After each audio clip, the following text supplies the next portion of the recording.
Akala mo ba madali na lang makapunta sa Poland ngayon?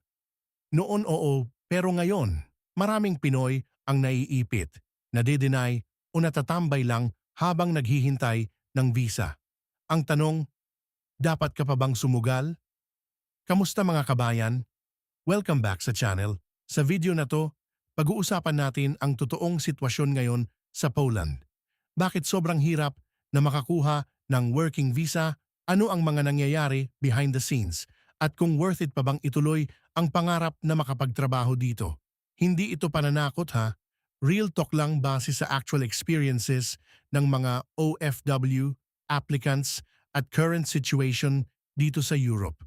Una sa lahat, bakit nga ba humirap? Nung mga nakaraang taon, sobrang daming workers ang kailangan ng Poland. Factories, warehouses, logistics, hotels, halos lahat hiring. Kaya maraming Pinoy at ibang foreigners ang mabilis nakapasok. Pero ngayon, nagbago ang sistema. Mas mahigpit na ang immigration policies. Mas maraming background checks. At mas cautious na ang embassies dahil sa dami ng fake agencies, TNT cases at illegal recruiters. Marami ring employers ngayon ang hindi na agad nagbibigay ng work permit dahil mahal na ang processing at matagal ang approval. Dagdag pa diyan, priority na minsan ang local workers at mga taga-Europe kaysa non-EU applicants. At isa pa sa pinakamalaking problema ngayon, matagal ang processing. May ibang umaabot ng 6 na buwan hanggang 1 taon bago ma-approve. Yung iba, na-reject pa kahit kompleto documents. Imagine mo yon.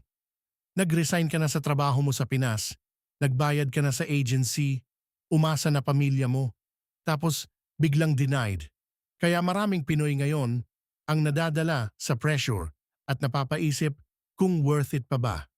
May mga success stories pa rin naman.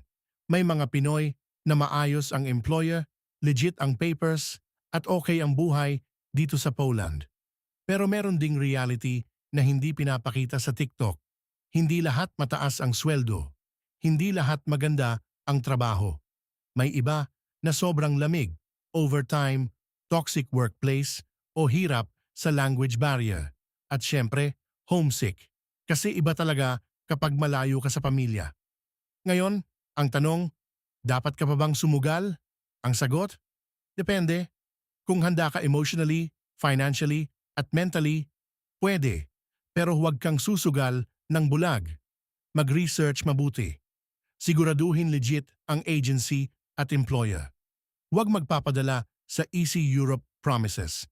At pinaka-importante, may backup plan ka dapat. Kasi ang realidad ngayon, hindi guaranteed ang visa approval kahit gaano ka-ready.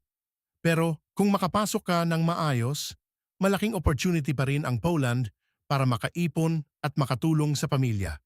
Ikaw, kabayan, willing ka pa bang sumugal sa Poland ngayon? Comment mo sa baba ang thoughts mo o experience mo. At kung gusto mo pa ng real talk tungkol sa buhay, OFW sa Europe, visa tips at actual experiences ng mga Pinoy abroad, mag-like, follow at subscribe ka na. At i-share mo itong video para makatulong din sa ibang nangangarap makapag-Europe. Salamat sa panonood at ingat palagi mga kabayan.